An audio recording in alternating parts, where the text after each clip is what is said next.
ನಮಸ್ಕಾರ ಸ್ನೇಹಿತರೆ, welcome to Kempi's kitchen. ಇವತ್ತು ಗುರುವಾರದ ಲಾಗನ್ನ ಶೇರ್ ಮಾಡ್ತಾ ಇದ್ದೀನಿ. ಬೆಳಗ್ಗೆ ಎದ್ದ ತಕ್ಷಣ ಯಥಾವತ್ತಾಗಿ ಇದ್ದೇ ಇರುತ್ತೆ ಕೆಲಸಗಳ ಜೊತೆಗೆ ಮಾತುಕತೆಯನ್ನು ಶುರು ಮಾಡ್ತಾ ಇದ್ದೀನಿ. ಬನ್ನಿ ವಿಡಿಯೋ ಶುರು ಮಾಡೋಣ. ವಿಡಿಯೋ ಇಷ್ಟ ಆದಲ್ಲಿ ಒಂದು ಲೈಕ್ ಕೊಡಿ. ಹೊಸ್ದಾಗಿ ನೋಡ್ತಾ ಇರೋರು ಸಬ್ಸ್ಕ್ರೈಬ್ ಮಾಡ್ಕೊಳ್ಳಿ. ನಿಮ್ಮ ಅನಿಸಿಕೆ ಅಭಿಪ್ರಾಯಗಳನ್ನು ಕಮೆಂಟ್ ಹಾಕೋದನ್ನ ಮರಿಬೇಡಿ. Welcome to Kempi's kitchen. ಸ್ನೇಹಿತರೆ, ಇವತ್ತು ಗುರುವಾರ, ವಾರದ ದಿನ ಅಂದ ತಕ್ಷಣವೇ ಬೆಳಗ್ಗೆ ಎದ್ದ ತಕ್ಷಣವೇ ಎಲ್ಲ ರೊಟೀನ್ ಜೊತೆಗೆ ಎಕ್ಸ್ಟ್ರಾ ಕೆಲಸ ಏನಂತಂದರೆ ದೇವ್ರ ಮನೆ ಕ್ಲೀನ್ ಮಾಡೋದಾಗಿರ್ಬೋದು, ಪೂಜೆ ಸಾಮಾನು ಕ್ಲೀನ್ ಮಾಡೋದು, ಇದೆಲ್ಲ ಎಕ್ಸ್ಟ್ರಾ ಕೆಲಸಗಳಿರುತ್ತೆ. ಈ ಎಕ್ಸ್ಟ್ರಾ ಕೆಲಸಗಳ ನಡುವೆ ಕೆಲವೊಂದು ಕೆಲಸಗಳು ಮಿಸ್ ಆಗೋಗೇ ಇಲ್ಲ. ಕಷಾಯ ಮಾಡ್ಕೊಂಡು ಕುಡಿಯೋದಾಗಿರ್ಬೋದು, ತಿಂಡಿಗಳಾಗಿರ್ಬೋದು, ಏನೇ ಆದರೂ ಮಿಸ್ ಮಾಡೋ ಹಾಗೆ ಇಲ್ಲ. ಅದನ್ನು ಕಂಪಲ್ಸರಿಯಾಗಿ ಮಾಡಬೇಕಾಗತ್ತೆ. ಬನ್ನಿ ಇವತ್ತು ಕರ್ಬೇವು ಸೊಪ್ಪನ್ನು ಹಾಕಿ ನಾನು ಕಷಾಯ ಮಾಡ್ಕೊ ಕುಡಿತಾ ಇದ್ದೀನಿ. ಲೆಕ್ಕದಲ್ಲಿ ಕರ್ಬೇವು ಸೊಪ್ಪನ್ನು ಹಾಗೆ ತಿಂದರೆ ಬೆಸ್ಟು. ಆದರೆ ಮಗ ಮಾತ್ರ ತಿನ್ನಲಿಕ್ಕಿಲ್ಲ, ಅವನು ತಿನ್ನೋದಿಲ್ಲ. ನನಗೆ ಬೇಡಮ್ಮ ಅಂತ ಹೇಳ್ತಾನೆ. ಹಂಗಾಗಿ ತಿನ್ನೋದಿಲ್ಲವಲ್ಲ ಅಂದ್ಬಿಟ್ಟು ನಾನೇ ಈ ಥರ ಚೆನ್ನಾಗಿ ಕೊಟ್ಬಿಟ್ಟು ಕಷಾಯ ಮಾಡಿಕೊಡ್ತೀನಿ. ನಾನಾದರೆ ಒಂದು 4 ಕಡ್ಡಿ ಹಾಗೆ ಜಗಿದು ತಿಂದುಬಿಡ್ತೀನಿ. ನಮ್ಮ ಮನೆಯವರು ಹಾಗೆ ಮಾಡ್ತಾರೆ. ಇದರಿಂದ ಹೇರ್ಗೆ ಮತ್ತು ಕಣ್ಣಿಗೆ ತುಂಬಾ ಬೆನಿಫಿಟ್ ಇದೆ. ಹೇರ್ ಗ್ರೋತ್ ಆಗುತ್ತೆ, ಕಣ್ಣಿನ ದೃಷ್ಟಿ ಸುಧಾರಿಸುತ್ತೆ ಅಂತಲೇ ಹೇಳ್ಬೋದು. ಈ ಹಿಂದಿನ ವಿಡಿಯೋದಲ್ಲೂ ಸಹ ಹೇಳಿದ್ದೀನಿ. ಹಾಗೆ ರಾತ್ರಿ ಹೀರೆಕಾಯಿ ಮತ್ತು ಬೇಳೆ, ಹೆಸರು ಕಾಳನ್ನೆಲ್ಲ ಹಾಕಿ ಈ ಕಾಯಿಯೆಲ್ಲ ಏನು ರುಬ್ಬಾಕ್ತೀರಾ, ಬರೀ ಸಾರು ಥರ ಮಾಡಿದೆ. ಬೇಳೆ ಸಾಂಬಾರು ಮಾಡ್ತಾರಲ್ಲ ಅದೇ ಥರನೇ ಮಾಡಿದೆ. ರುಚಿ ಮಾತ್ರ ತುಂಬ ಚೆನ್ನಾಗಿರುತ್ತೆ.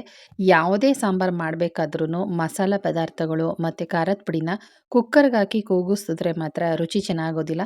ಪಾತ್ರೆಯಲ್ಲೇ ಬೇಯಿಸ್ಕೋಬೇಕು. ಕುಕ್ಕರ್ನಲ್ಲಿ ಕಾಳು ಮತ್ತು ತರಕಾರಿ ಮಾತ್ರ ಬೇಯಿಸ್ಕೊಂಡು ಉಳಿದಿದ್ದೆಲ್ಲನೂ ಪಾತ್ರೆಯಲ್ಲಿ ಬೇಯಿಸ್ಕೊಂಡ್ರೆ ರುಚಿ ಮಾತ್ರ ತುಂಬಾ ಚೆನ್ನಾಗಾಗುತ್ತೆ. ಬನ್ನಿ, ಬೆಳಗ್ಗೆ ಎದ್ದ ತಕ್ಷಣ ಕಷಾಯ ಶುರು ಮಾಡ್ಕೊಂಬಿಟ್ಟಿದ್ದೀನಿ. ಕಷಾಯ ಕುಡಿದಾದ್ಮೇಲೆ ಮಗನಿಗೂ ಕುಡಿಸಾದ್ಮೇಲೆ ನಾನು ಸಹ ಎಲ್ಲ ಕರಿಬೇವು ಸೊಪ್ಪನ್ನೆಲ್ಲ ತಿಂದಾದ್ಮೇಲೆ ಉಳಿದ ಕೆಲಸಗಳನ್ನು ಮಾಡ್ಕೋಬೇಕು. ಹಾಗೆ ಇವತ್ತು ಒಂದು ವಿಚಾರದ ಬಗ್ಗೆ ಮಾತಾಡಬೇಕು. ಮೊನ್ನೆ ವಿಡಿಯೋದಲ್ಲಿ ನಾನೇನಾದರೂ ತಪ್ಪಾಗಿ ಮಾತಾಡಿದ್ದೀನಾ? ನನಗೆ ಗೊತ್ತಿರೋ ಅಷ್ಟು ನನ್ನ ಮನೆಯಲ್ಲಿ ನಮ್ಮವ್ವ ಏನು ಹೇಳ್ಕೊಟ್ಟಿದ್ರು ಅದನ್ನು ಮಾತ್ರ ನಾನು ಹೇಳಿದ್ದೀನಿ. ಎಕ್ಸ್ಟ್ರಾ ನಾನು ಏನೂ ಸೇರಿಸ್ಕೊಂಡು ಹೇಳಿಲ್ಲ, ಆಯಿತಾ? ಒಂದು ಕಮೆಂಟ್ ಹಾಕಿದ್ದಾರೆ. ಆ ಹೆಂಗಸು ಲೀಲಾಜಲವಾಗಿ ಕಾಮನ್ನಾಗಿ ಕಮೆಂಟ್ ಹಾಕ್ತಾಯಿದ್ರು. ಆ ಕಮೆಂಟಲ್ಲಿ ನಿಜವಾಗ್ಲೂ ಆ ಒಂದು ಡಿ ಪಿನಲ್ಲಿ ಹಾಕಿರ್ತಾರಲ್ಲ, ಫೋಟೋ ಏನೂ ಇಲ್ಲ, ಬರೀ ಬ್ಲ್ಯಾಕ್ ಇದೆ. ಅವ್ರಿಗೆ ಕಮೆಂಟ್ ಮಾಡೋದಕ್ಕೂ ಏನೋ ಒಂದು ರೀತಿ ಮುಜುಗರ ನನಗೆ. ಮೊನ್ನೆ ದಿನ ನಾನು ಯಾವುದರಿಂದ ಮನೆಗೆ ದರಿದ್ರ ಬರಬಹುದು, ಕೆಲವೊಂದು ಆಚಾರಗಳು, ಅನಾಚಾರಗಳ ಬಗ್ಗೆ ಖಂಡಿತ ನಾನು ಮಾತಾಡಿದೆ.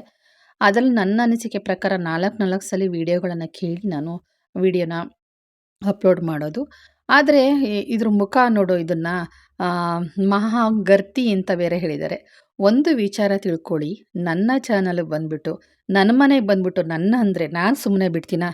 ಈ ಚಾನಲ್ ಅನ್ನೋದು ನಂದು. ನನ್ನ ಹೆಸರಿನಲ್ಲೇ, ನಮ್ಮ ಅವ್ವನ ಹೆಸರಿನಲ್ಲೇ ಈ ಚಾನಲ್ನ ಕೆಂಪೀಸ್ ಕಿಚನ್ ಅಂತ ಓಪನ್ ಮಾಡಿರೋದು. ನನ್ನ ಮನೆಗೆ ಬಂದುಬಿಟ್ಟು ನನ್ನನ್ನೇ ಅಂದರೆ ಬಿಡೋ ಅಂಥ ಮಗಳೇ ಅಲ್ಲ. ನಾನು ಗರ್ತಿ ಅಲ್ಲದಿದ್ರೂ ಪರವಾಗಿಲ್ಲ. ನೀವೆಷ್ಟರ ಮಟ್ಟಿಗಂತ ನಿಮ್ಮ ಮಾತಲ್ಲಿ ಆ ಗರ್ತಿ ಅನ್ನೋ ಪದದಲ್ಲಿ ನಿಮ್ಮ ಗರ್ತಿತನ ಎಷ್ಟು ಚೆನ್ನಾಗಿ ಎದ್ದು ತೋರಿಸ್ತಾ ಇದೆ ಅನ್ನೋದು ತಿಳ್ಕೊಳ್ಳಿ. ಇನ್ನೊಬ್ಬರು ಚಾನಲ್ ಬಂದುಬಿಟ್ಟು ನೀನು ಗರ್ತಿ, ನೀನು ಮುಖ ನೋಡು, ಹಾಗೆ ಹೀಗೆ ಅಂತ ಅಂದರೆ ಸರಿ ಆಗೋದಿಲ್ಲ. ಇಷ್ಟ ಇದ್ದರೆ ನೋಡ್ಬೋದು, ಕಷ್ಟ ಆದರೆ ಬಿಟ್ಟಾಕ್ಬೋದು. ನಿನ್ನಂಥವ್ರನ್ನ ನಾನು ತುಂಬ ಜನ ನೋಡಿದ್ದೀನಿ. ನನ್ನ ಚಾನಲಲ್ಲಿ ನನ್ನ ಮಾತುಗಳನ್ನು ಕೇಳಿ ನಾನು ಸಪೋರ್ಟ್ ಮಾಡಿ ಕೆಲವೊಂದು ಅಭಿಪ್ರಾಯಗಳನ್ನು ತಿಳಿಸಿ, ಅನುಮಾನಗಳನ್ನು ಕೇಳಿಕೊಂಡು ಅದನ್ನು ತಿಳ್ಕೊಂಡು ಇರೋರು ಇದ್ದಾರೆ. ನಿನ್ನಂಥ ಕಚಡಗಳು ಬಂದುಬಿಟ್ಟು ಇಲ್ಲಿ ಮಾತಾಡೋ ಅಂಥದ್ದು ಸರಿನೂ ಅಲ್ಲ. ಅದು ನಿಮ್ಮಂಥವ್ರ ಅವಶ್ಯಕತೆಯೂ ನನಗಿಲ್ಲ, ಆಯಿತಾ? ಫಸ್ಟು ನಿಮ್ಮ ಮುಖ ನೀವು ನೋಡ್ಕೊಳ್ಳಿ. ನೀವೆಷ್ಟು ಪತಿರ್ವತೆ ಅಂತ ಅನ್ನೋದನ್ನು ನೀವು ತಿಳ್ಕೊಳ್ಳಿ, ಅಷ್ಟೇ ನಾನು ಹೇಳೋದು. ಇಂಥ ಕಚಡ ಹೆಂಗಸಿರಬೇಕಾ? ಅದು ಮಾಡೋದಕ್ಕೆ ಏನು ಕೆಲಸ ಇರಲಿಲ್ಲ. ಕೂತ್ಕೊಂಡು ನೋಡ್ಬಿಡ್ತವೆ, ತಿಂದ್ಬಿಟ್ಟು ಚೆನ್ನಾಗಿ ಮನೆಯಲ್ಲಿ ಕೂತ್ಕೊಂಡು ನೋಡ್ಕೊಳ್ತವೆ. ಯಾವಾಗಂದ್ರೆ ಅವಾಗ ಕಮೆಂಟ್ ಮಾಡ್ತವೆ, ಅಮ್ಮ ನಮಗೂ ಕೆಲಸ ಇದೆ, ನೀನು ಮಾಡೋ ಕೆಲಸ ಇಲ್ಲದೆ ಇರ್ಬೋದು, ನನ್ನದೇ ಆದ ನನಗೆ ಕೆಲಸಗಳಿದ್ದಾವೆ, ಕೆಲಸದ ಜೊತೆಯಲ್ಲಿ ಯೂಟ್ಯೂಬ್ ಮಾಡ್ಕೊಂಡು ಹೋಗ್ತಾ ಇದ್ದೀನಿ, ನೀನು ನನ್ನ ಮನೆಗೆ ಬಾ, ನಾನು ವಿಡಿಯೋ ನೋಡು ಅಂತ ಹೇಳಲಿಲ್ಲ, ಆಯಿತಾ? ಕೆಂಪೀಸ್ ಕಿಚನ್ ಅನ್ನೋದು ನನ್ನ ಮನೆ. ಬಂದಿದೆಯಾ, ಪುಕ್ಸಟ್ಟೆಯಾಗಿ ನೋಡ್ಕೊಂಡು ಹೋಗ್ತಿದ್ಯಾ, ನೋಡ್ಕೊಂಡು ಹೋಗು. ಅಷ್ಟು ಬಿಟ್ಬಿಟ್ಟು ಇಲ್ಲದ ಕಮೆಂಟ್ ಎಲ್ಲ ಹಾಕಕ್ಕೆ ಬಂದರೆ ಸರಿ ಬರೋದಿಲ್ಲ, ಆಯಿತಾ? ಅಷ್ಟಕ್ಕೂ ನೀನು ಯಾರಂತಲೇ ನನಗೆ ಗೊತ್ತಿಲ್ಲ. ನನ್ನ ಬಗ್ಗೆ ಮಾತಾಡೋದಕ್ಕೆ ನಿನಗೇನು ರೈಟ್ಸ್ ಇದೆ ಅಂತ, ಆಯಿತಾ? ಒಂದು ಸ್ಕ್ರೀನ್‌ಶಾಟ್ ತೆಗಿಬೇಕಾಗಿತ್ತು, ಅದನ್ನು ರಿಮೂವ್ ಮಾಡಿದ್ದೀನಿ. ನೆಕ್ಸ್ಟು ಆ ಒಂದು ಐಡಿಯಿಂದ ಕಮೆಂಟ್ ಬಂದರೆ ಖಂಡಿತವಾಗ್ಲೂ ನಿಮಗೆ ಶೇರ್ ಮಾಡ್ತೀನಿ ಸ್ನೇಹಿತರೆ. ಇಂಥ ಕಚಡ ಮಾತುಗಳನ್ನೆಲ್ಲ, ಇಂಥ ಕಂತ್ರಿಗ ಮಾತುಗಳನ್ನೆಲ್ಲ ಖಂಡಿತವಾಗ್ಲೂ ಕೇಳೋದಕ್ಕೆ ಹೋಗಬೇಡಿ. ನಾನು ಹೇಳೋದು ಒಂದೇ, ನನಗೆ ಗೊತ್ತಿರೋದು, ನನಗೆ ತಿಳಿದಿರೋದು, ನಮ್ಮವ್ವ ನನಗೆ ಹೇಳ್ಕೊಟ್ಟಿರೋದನ್ನು ಮಾತ್ರ ನಾನು ಹೇಳ್ತೀನಿ. ಹಾಗೆ ಬನ್ನಿ, ಇವುಗಳ ಮಾತನ್ನೆಲ್ಲ ಕೇಳ್ತಾ ಇದ್ದರೆ ಮನಸ್ಸು ಹಾಳಾಗುತ್ತೆ. ಮಾತಾಡಬಾರ್ದು ಅಂದ್ಕೊಳ್ತೀನಿ. ನಿಜವಾಗ್ಲೂ ಇಂಥವುಗಳಿಂದ ಎಷ್ಟೋ ಜನ ಇವುಗಳು ಮಾಡೋ ಕಮೆಂಟಿಂದ 3 ದಿನ 4 ದಿನ ವೀಡಿಯೋನೇ ಮಾಡೋದಿಲ್ಲ. ಬೇಜಾರು ಮಾಡ್ಕೊಂಡು ಸುಮ್ಮನೆ ಕೂತ್ಕೊಂಡ್ಬಿಡ್ತಾರೆ. ಆ ಥರ ಏನಾರು ಮನಸ್ಸನ್ನು ಬದಲಾಯಿಸಬೇಕು ಇವ್ರನ್ನ ಅಂತ ತಿಳ್ಕೊಂಡಿದ್ರೆ ಅದು ಕನಸು ಮನಸ್ಸಲ್ಲೂ ನಡೀದೇ ಇರೋ ಮಾತು. ನನ್ನ ಮನೆಗೆ ಬಂದ್ಬಿಟ್ಟು ನನ್ನ ಬಗ್ಗೆನೇ ಕಮೆಂಟ್ ಮಾಡಿದ್ರೆ ನನ್ನ ಮನೆಯವರ ಬಿಡ್ತಾರಾ ಯಾರಾದ್ರೂ? ಹೇಳಿ, ನೀವೇ ಹೇಳಿ. ಬನ್ನಿ, ಇಂಥವ್ರು ಮಾತಾಡೋದು ಬೇಡ. ಹಾಗೆ ಸಬ್ಬಸಿಗೆ ಸೊಪ್ಪನ್ನು ಗೊಜ್ಜು ಮಾಡಿಬಿಟ್ಟು ಚಪಾತಿ ಮಾಡ್ತಾಯಿದ್ದೀನಿ. ಸಬ್ಬಸಿಗೆ ಸೊಪ್ಪಿನ ಗೊಜ್ಜನ್ನು ಹೇಗೆ ಮಾಡ್ತೀನಿ ಅದನ್ನು ಸಹ ಶೇರ್ ಮಾಡ್ತೀನಿ. ತುಂಬ ಚೆನ್ನಾಗಿರುತ್ತೆ. ಬಾಣಂತಿಯರಿಗೆ ತುಂಬ ಒಳ್ಳೆಯದು. ಶೀತದ ಮೈ ಇರೋರಿಗೆ, ವಾಯುವಿನ ಅಂಶ ಮೈಯಲ್ಲಿರೋರಿಗೆ ಇದು ಸಬ್ಬಸಿಗೆ ಸೊಪ್ಪು ತುಂಬಾ ಬೆನಿಫಿಟ್ ಇದೆ ಅವ್ರಿಗೆ ಅಂತಲೇ ಹೇಳ್ತೀನಿ. ಸ್ವಲ್ಪ ಹೀಟು ಜಾಸ್ತಿ, ಉಷ್ಣಾಂಶ ಜಾಸ್ತಿ, ಚುರುಕು ಜಾಸ್ತಿ ಅನ್ನೋರಿಗೆ ಸ್ವಲ್ಪ ತಂಪು ಮಾಡ್ಕೊಳ್ಳಿ. ಸಬ್ಬಸಿಗೆ ಸೊಪ್ಪಿನ ಜೊತೆಗೆ ತೊಗರಿಬೇಳೆ, ಹೆಸರು ಕಾಳನ್ನ ಹಾಕಿದ್ರೆ ಮ್ಯಾನೇಜ್ ಆಗುತ್ತೆ. ಅದು ಹಂಗಂದ್ಬಿಟ್ಟು ಸಬ್ಬಸಿಗೆ ಸೊಪ್ಪು ತಿಂದೇ ಇರಬೇಡಿ. ಅದರಲ್ಲೂ ಅಂಶಗಳಿದ್ದಾವೆ. ಕೆಲವೊಂದು ಅಂಶಗಳನ್ನು ನಮ್ಮ ದೇಹಕ್ಕೆ ಸೇರಿಸ್ಬೇಕಲ್ವ. ಅದಕ್ಕೊಂದು ಹೀಟ್ ಅಂಶ ಇದ್ದರೆ ಒಂದು ಸ್ವಲ್ಪ ತಂಪಾಗಿರೋದು ಹೆಸರುಕಾಳು, ಅವರೆಕಾಳು ಅಥವಾ ತೊಗರಿಬೇಳೆ ಹಾಕ್ಕೋಬೋದು. ಶೀತದಂಶ ಆಗಿದ್ದರೆ ಇದ್ದೇ ಹುರುಳಿಕಾಳು ಮೊಳಕೆ ಹುರುಳಿಕಾಳು ಶೀತ ಆಗುತ್ತೆ. ಒಣ ಹುರುಳಿಕಾಳನ್ನು ಬೇಯಿಸಿ ಅಥವಾ ಹುರಿದು ಅದ್ರ ಜೊತೆ ಸೊಪ್ಪಿನ ಜೊತೆ ಯಾವುದಾದ್ರೂ ಶೀತದ ಸೊಪ್ಪು ಜೊತೆ ಸಾಂಬಾರು ಮಾಡ್ಕೊಂಡು ತಿಂದರೆ ತುಂಬ ಚೆನ್ನಾಗಿರುತ್ತೆ. ಬನ್ನಿ, ಹಾಗೆ ಇವತ್ತು ಈರುಳ್ಳಿ, ಬೆಳ್ಳುಳ್ಳಿ, ಶುಂಠಿ, ಕೊತ್ತಂಬರಿ ಸೊಪ್ಪು, ಚಕ್ಕೆ, ಲವಂಗ, ಅರಿಶಿನ ಪುಡಿ, ಚಿಲ್ಲಿ ಪೌಡರ್, ಧನಿಯಾ ಪುಡಿ, ಮಟನ್ ಸಾಂಬಾರಿಗೆ ಹೇಗೆಲ್ಲ ನಾವು ಹಣಿ ಮಾಡ್ಕೊಳ್ತೀವೋ ಅದೇ ಥರನೇ ರೆಡಿ ಮಾಡಿಕೊಂಡು, ಮಟನ್ ಸಾಂಬಾರಿಗೆ ಟೊಮೊಟೊ ಹಾಕಲ್ಲ, ಆದರೆ ಇಲ್ಲಿ ಟೊಮೊಟೊ 1.5 ಟೊಮೊಟೊನ ಹಾಕ್ತಾಯಿದ್ದೀನಿ. ಹಾಕ್ಬಿಟ್ಟು ನೈಸಾಗಿ ರುಬ್ಕೊಂಡು ಒಲೆ ಮೇಲೆ ಪಾತ್ರೆ ಇಟ್ಟು ಎಣ್ಣೆ ಬಿಟ್ಟು ಅದಕ್ಕೆ ಈರುಳ್ಳಿ ಹಾಕಿ ಹುರ್ಕೊಂಡು, ಆಮೇಲೆ ಸೊಪ್ಪು ಹಾಕಿ ಹುರ್ಕೊಂಡು, ರುಬ್ಬಿರೋ ಮಸಾಲನ ಎಣ್ಣೆ ಬಿಡೋವರೆಗೂ ಹುರ್ಕೊಂಡು, ಆಮೇಲೆ ಗಟ್ಟಿಯಾಗಿ ಮಾಡಿಕೊಂಡ್ರೆ ಚೆಂದ. ಮುದ್ದೆಗಂತೂ, ಬಿಸಿ ಬಿಸಿ ರೈಸ್ಗಂತೂ ಸಖತ್ತಾಗಿರುತ್ತೆ ಸ್ನೇಹಿತರೆ. ನನಗಂತೂ ತುಂಬಾ ಇಷ್ಟ. ಹಾಗೆಯೇ ಇವತ್ತು ಚಪಾತಿ ಮಾಡಿದೆ ಅಲ್ವಾ, ಚಪಾತಿ ಜೊತೆಗೆ ಮೊನ್ನೆ ನಾನು ಉಪ್ಸಾರು ಖಾರಕ್ಕೆ ಒಗ್ಗರಣೆ ಹಾಕೋದು ತೋರಿಸಿದೆ ಅಲ್ವಾ, ಅದು ಸ್ವಲ್ಪ ಖಾರ ಇತ್ತು. ನನಗಂತೂ ಅದರಲ್ಲಿ ಮೊಸರು ಹಾಕ್ಕೊಂಡು ತಿಂದರೆ ಇಷ್ಟ, ಅದರ ಜೊತೆಗೆ ತುಪ್ಪ ಹಾಕ್ಕೊಂಡ್ರು ತಿಂದ್ರೂ ತುಂಬ ಇಷ್ಟ. ನಾನು ಆ ಥರ ಮಾಡಿಕೊಂಡು ತಿಂದೆ ಸ್ನೇಹಿತರೆ. ಬನ್ನಿ, ಇವತ್ತು ಕೆಲವೊಂದು ವಿಚಾರಗಳ ಬಗ್ಗೆ ನಾನು ಮಾತಾಡಲೇಬೇಕು. ಈ ವಿಚಾರನ ಎಷ್ಟೋ ಜನ ಅಂದ್ಕೊಳ್ತಾರೆ, ಏನಂತ, ಮನೆಯಲ್ಲಿ ದೀಪ ಇಷ್ಟು ಹಚ್ಚಿದ್ರೆ ಒಳ್ಳೆಯದಾ, ಕೆಟ್ಟದಾಗುತ್ತಾ ಮೇಡಮ್ ಹೇಳಿ ಅಂತ ಕಮೆಂಟ್ ಹಾಕಿದ್ರಿ. ನಾನು ಹೇಳೋದು ಒಂದೇ ಸ್ನೇಹಿತರೆ, ನಿಮ್ಮ ಮನೆಯಲ್ಲಿ ನಿಮ್ಮ ಅತ್ತೆ ಮಾವನ ಫೋಟೋ ಇದ್ದರೆ ಖಂಡಿತ ಅದ್ರ ಮುಂದೆ ದೀಪ ಹಚ್ಚಿಡಿ. ಖಂಡಿತ ನಿಮ್ಮ ಮನೆಗೆ ಒಳ್ಳೆಯದಾಗತ್ತೆ. ಮಂಗಳವಾರ, ಶುಕ್ರವಾರ, ಅಮಾವಾಸ್ಯೆ, ಹುಣ್ಣಿಮೆಗಳಲ್ಲಿ, ಗ್ರಹಣ ದಿನಗಳಲ್ಲಿ ನೀವು ಮನೆ ಬಾಗಿಲಿಗೆ ಜೋಡಿ ದೀಪವನ್ನು ಹಚ್ಚಿಡಿ. ತುಳಸಿ ಕಟ್ಟೆ ಇದ್ದರೆ ತುಳಸಿ ಕಟ್ಟೆಗೆ ಮಣ್ಣಿನ ದೀಪ, ಹೊರಗಡೆ ಯಾವತ್ತೂ ಬಾಗಿಲಿಂದ ಆಚೆ ಮಣ್ಣಿನ ದೀಪನೇ ಹಚ್ಚಿಡಬೇಕು, ಒಳ್ಳೆಯದು. ತುಂಬಾ ಶ್ರೇಯಸ್ಸು, ಶ್ರೇಷ್ಠ ಅಂತಲೂ ಹೇಳ್ಬೋದು. ಹಾಗೆ ನಿಮ್ಮ ಮನೆ ಒಳಗಡೆ ಎಷ್ಟು ದೀಪ ಹಚ್ಚುತ್ತೀರಾ ಅಂತಂದರೆ ನಿಮಗೆ ಗೊತ್ತಾಗುತ್ತೆ ಸ್ನೇಹಿತರೆ. ಕಾಮಾಕ್ಷಿ ದೀಪ ಇದ್ದರೆ ಒಂದು ದೀಪವನ್ನು ಹಚ್ಚಿ, ಮಾಮೂಲಿ ಸಿಂಗಲ್ ಆಗಿ ದೀಪಗಳಿರ್ತಾವಲ್ಲ, ಅದನ್ನು ಮನೆ ದೇವರಿಗೆ ಅಂತಲೇ 2 ದೀಪವನ್ನು ಹಚ್ಚಿ, ನಿಮ್ಮಿಷ್ಟ ದೈವ ಏನಾದರೂ ಇತ್ತು ಅಂದರೆ ಆ ದೈವಕ್ಕೂ ಒಂದು ದೀಪ ಹಚ್ಬೋದು. ಇಂತಿಷ್ಟೇ ಹಚ್ಚಬೇಕು ಅಂತ ಏನಿಲ್ಲ. ಆದರೆ ದೀಪಕ್ಕೆ ಬತ್ತಿ ಹಾಕಬೇಕಾದ್ರೆ ಜೋಡಿ ಬತ್ತಿಯನ್ನೇ ಹಾಕಬೇಕು. ಹಾಗೆ ಎಣ್ಣೆಯನ್ನು ಹರಳೆಣ್ಣೆ ಹಾಕಬಾರ್ದು. ಮನೆಯಲ್ಲಿ ಸಾಮಾನ್ಯ ನನಗೆ ಗೊತ್ತಿರೋ ಹಾಗೆ ಎಳ್ಳೆಣ್ಣೆ ನಾವು ಬಳಸ್ತಾ ಇರಲಿಲ್ಲ. ಇತ್ತೀಚಿನ ದಿನಗಳಲ್ಲಿ ಎಲ್ಲ ಟಿ ವಿಗಳಲ್ಲಿ ಎಲ್ಲ ಶಾಸ್ತ್ರಗಳನ್ನ ಹೇಳ್ತೀವಿ ಅನ್ನೋರೆಲ್ಲ ಎಳ್ಳೆಣ್ಣೆ ಬಳಸಿ ಅಂತ ಹೇಳ್ತಾರೆ. ಎಳ್ಳೆಣ್ಣೆ ಬೇರೆ, ಹರಳೆಣ್ಣೆ ಬೇರೆ. ಹರಳೆಣ್ಣೆ ತಲೆಗೂ ಹಾಕ್ತಾರೆ, ಎಳ್ಳೆಣ್ಣೆನೂ ತಲೆಗೆ ಹಾಕ್ತಾರೆ. ಹರಳೆಣ್ಣೆ ತುಂಬ ತಂಪು, ತುಂಬ ಮಂದ ಇರುತ್ತೆ. ಅದನ್ನು ಸೀಗೆಕಾಯಿ ಹಾಕಿ ಉಜ್ಜಿ ತಲೆ ಹಾಕೊಂಬಿಟ್ರೆ ಎಣ್ಣೆನ ಸೀಗೆಕಾಯಿ ಉಜ್ಜಿದ್ರೇ ಕ್ಲೀನ್ ಆಗೋದು, ಆ ಥರ ಇರುತ್ತೆ. ಇತ್ತೀಚಿನ ದಿನಗಳಲ್ಲಿ ಎಣ್ಣೆನ ಮನೆಯಲ್ಲಿರೋ ದೀಪಕ್ಕೂ ಹಚ್ಬೋದು ಅಂತ ಹೇಳ್ತಾರೆ. ಬಟ್ ನನಗೆ ಎಷ್ಟು ಸತ್ಯನೋ ಸುಳ್ಳೋ ನನಗಂತೂ ಗೊತ್ತಿಲ್ಲ.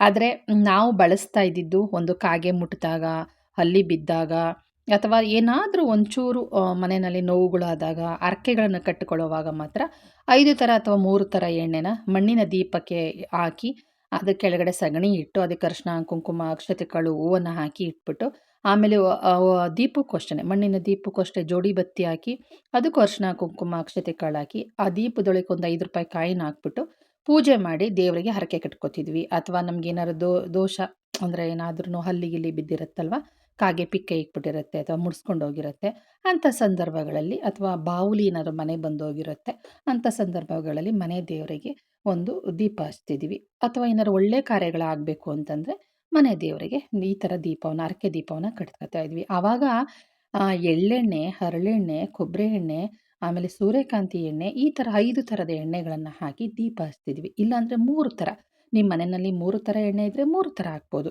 ಇಲ್ಲ 5 ಥರ ಇದೆ ಅಂದರೆ 5 ಥರ ಹಾಕಿದ್ರು ತುಂಬ ಒಳ್ಳೆಯದು. ಆದರೆ ಒಂದೊಂದು ಎಣ್ಣೆಗೂ ಒಂದೊಂದು ರೀತಿಯ ಪರಿಣಾಮಗಳನ್ನು ಬೀರುತ್ತೆ. ಇದನ್ನು ನೆನಪಲ್ಲಿಟ್ಕೊಳ್ಳಿ. ನಾನು ತುಂಬ ಸಲ ಹೇಳಿದ್ದೀನಿ.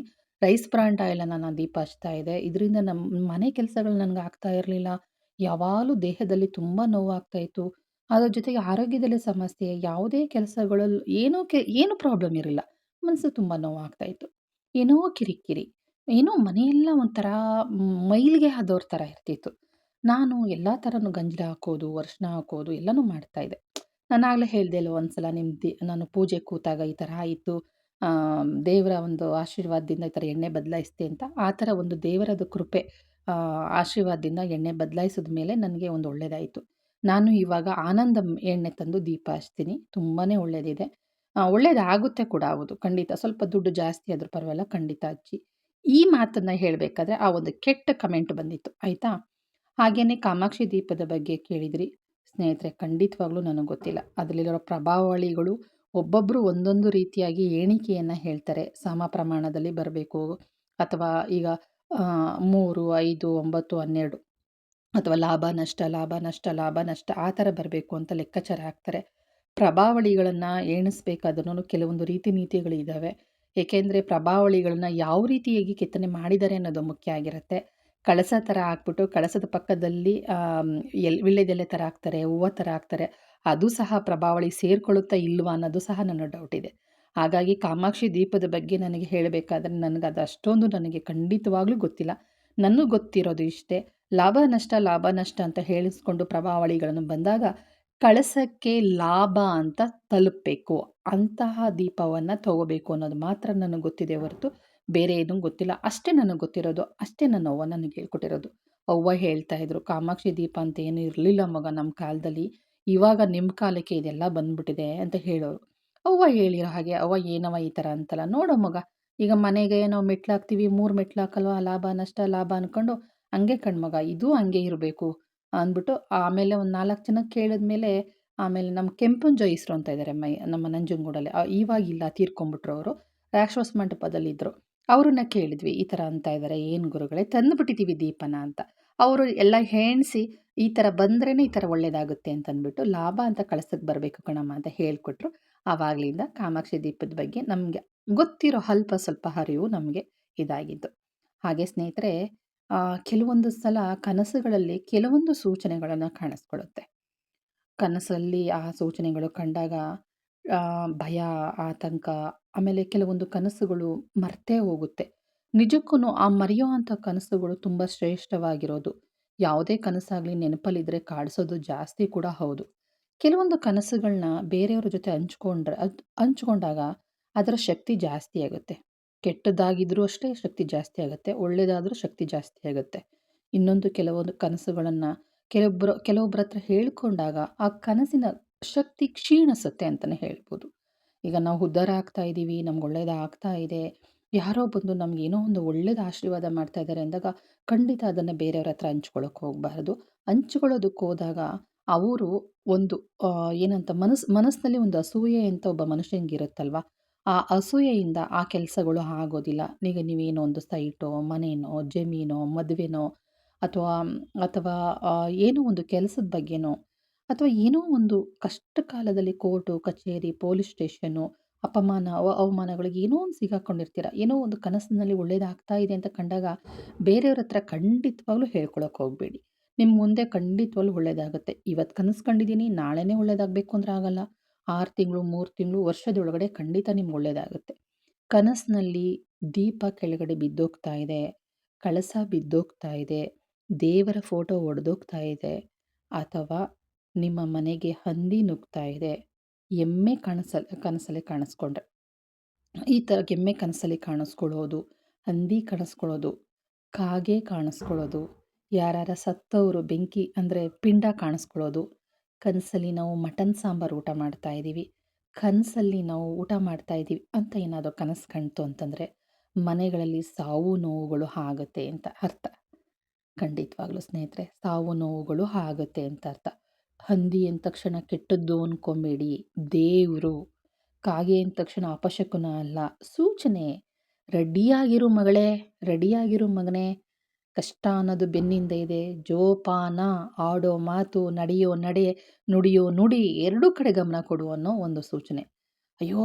ಆ ದರಿದ್ರಕ್ಕೆ ಹಾಗೆ ಬಂದ್ಬಿಡ್ತು, ಅಯ್ಯೋ! ಆ ಅನಿಷ್ಟದ ಹಂದಿ ಬಂದ್ಬಿಡ್ತು, ನಾನು ಬಂದಾಗಲಿಂದ ನನ್ನ ಜೀವನನೇ ಹಾಳಾಯಿತು ಅಂತ ಹೇಳ್ತಾರೆ. ಖಂಡಿತ ಸುಳ್ಳು. ಹಂದಿ ಬಂದಿರೋದು ನಿನಗೆ ಸೂಚನೆಗಳು ತೋರಿಸೋದಕ್ಕೆ, ಕಾಗೆ ಬಂದಿರೋದು ನಿನ್ನ ಸೂಚನೆಗಳು ತೋರಿಸೋದಕ್ಕೆ. ಹಾಗೆ ಕನಸಿನಲ್ಲಿ ಏನಾದರೂ ನಿಮಗೆ ಹಾವು ಕಚ್ಚಿದಂಗೆ ಕಾಣಿಸಿದ್ರೆ ತುಂಬಾ ಒಳ್ಳೆಯದಾಗುತ್ತೆ ಸ್ನೇಹಿತರೆ. ತುಂಬ ಒಳ್ಳೆಯದಾಗುತ್ತೆ. ಆರೋಗ್ಯ ಸಮಸ್ಯೆ ಇದ್ದರೆ ಖಂಡಿತ ಬಗೆಹರಿಸ್ಕೊಳ್ತೀರಾ. ಜೊತೆಗೆ ತುಂಬ ತುಂಬ ಮುಂದಿನ ಜೀವನದಲ್ಲಿ ಎಲ್ಲ ರೀತಿಯಲ್ಲೂ ಹಣಕಾಸಿನಿಂದ ಇರ್ಬೋದು ಅಥವಾ ಆರೋಗ್ಯ ಸಮಸ್ಯೆಯಿಂದ ಇರ್ಬೋದು, ಕೆಲವೊಂದು ಕಡೆಗಳಿಂದ ನಿಮಗೆ ಒಳ್ಳೆಯದಾಗತ್ತೆ ಅಂತಲೇ ಹೇಳ್ಬೋದು. ನೋಡ್ತಾ ಇದ್ದೀರಾ, ಚಪಾತಿ, ಮೃದುವಾಗಿರೋ ಚಪಾತಿ ಜೊತೆಗೆ ಸಬ್ಬಸಿಗೆ ಸೊಪ್ಪಿನ ಗೊಜ್ಜು ತುಂಬ ಚೆನ್ನಾಗಿರುತ್ತೆ. ಹೇಗೆ ಮಾಡಿದೆ ಅಂತಲೂ ಹೇಳಿದೆ. ಒಂದ್ಸಲ ಪ್ರಯತ್ನ ಮಾಡಿ. ಗೊಜ್ಜನ್ನು ಯಾವತ್ತೂ ತೆಳುವಾಗಿ ಕಲಿಸ್ಕೊಂಡು ಊಟ ಮಾಡಬಾರ್ದು. ಬೇವ್ರ ಥರ ಆಗಿ ಸ್ವಲ್ಪ ಕಡಿಮೆ ಸಾಂಬಾರನ್ನ ಕಲಿಸ್ಕೊಂಡು ಊಟ ಮಾಡಿದ್ರೆ ತುಂಬ ರುಚಿ ಕೊಡುತ್ತೆ ಅಂತಲೇ ಹೇಳ್ಬೋದು.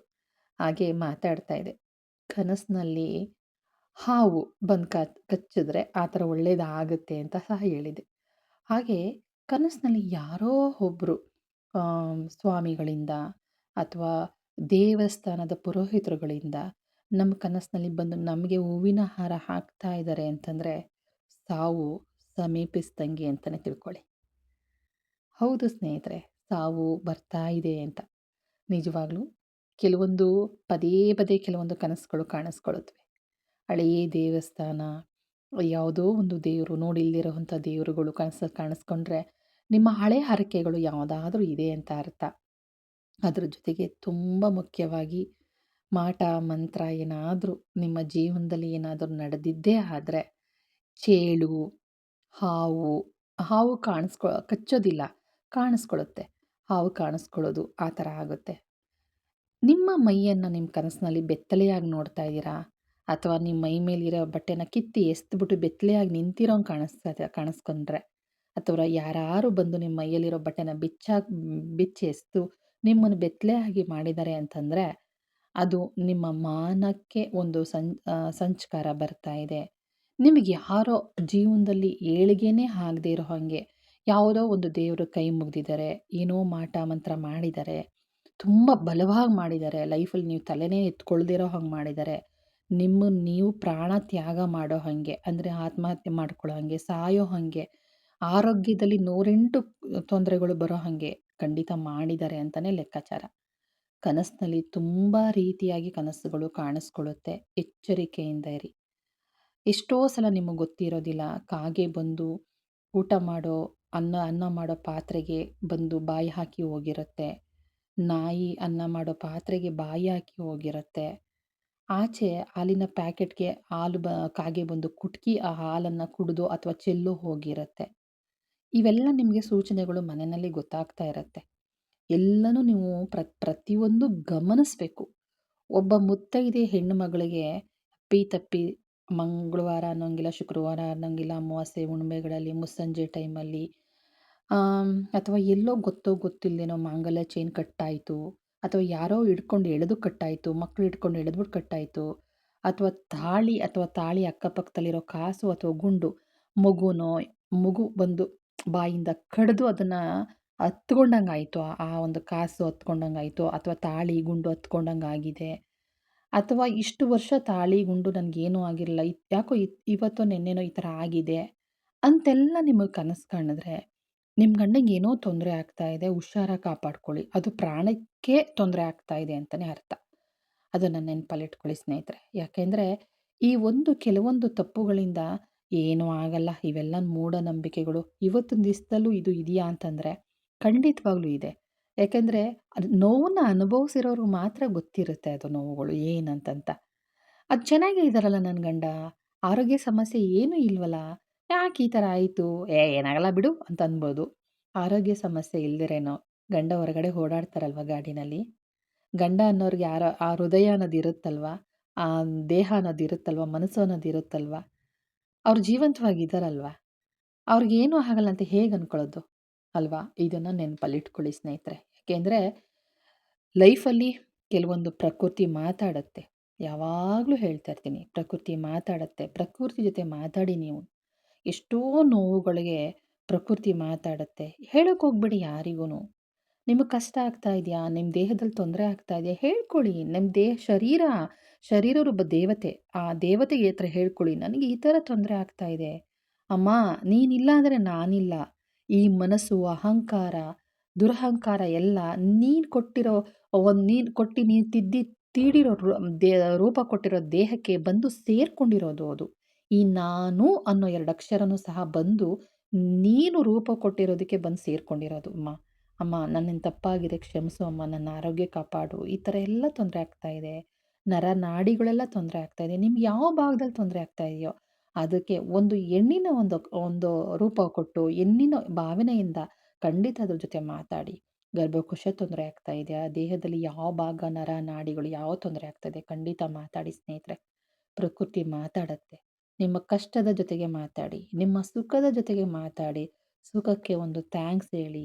ಯಾವತ್ತೂ ನನ್ನ ಜೊತೆ ಇರು, ನನ್ನ ಬಿಟ್ಟೋಗ್ಬೇಡ ಅಂತ ಹೇಳಿ.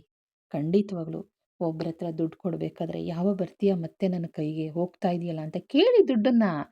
ಬೇಗ ಬಂದ್ಬಿಡು, ಲೇಟ್ ಮಾಡಬೇಡ ಅಂತ ಹೇಳಿ. ಖಂಡಿತ ಬರುತ್ತೆ.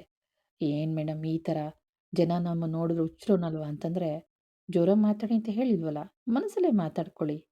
ಖಂಡಿತ ಒಳ್ಳೆಯದಾಗುತ್ತೆ. ಖಂಡಿತವಾಗ್ಲೂ ಪ್ರಕೃತಿ ಮಾತಾಡುತ್ತೆ ಸ್ನೇಹಿತರೆ. ಪ್ರತಿಯೊಂದಕ್ಕೂ ಅರ್ಥ ಇರುತ್ತೆ. ಒಂದು ಸೂಚನೆಗಳನ್ನು ಒಳ್ಳೆಯದು ಅಥವಾ ಕೆಟ್ಟದ್ದು ಇವೆರಡೇ ಇರೋದು, ಅದಕ್ಕಿಂತ ಜಾಸ್ತಿ ಇಲ್ಲ ಅಂತ ಹೇಳ್ತೀನಿ. ಸ್ನೇಹಿತರೆ, ಈ ನನ್ನ ಪುಟ್ಟ ವಿಡಿಯೋನ ಇಲ್ಲಿಗೆ ಮುಗಿಸ್ತಾ ಇದ್ದೀನಿ. ಇಷ್ಟ ಆದರೆ ಒಂದು ಲೈಕ್ ಕೊಡಿ. ಜೋಪಾನ ಜೀವನ.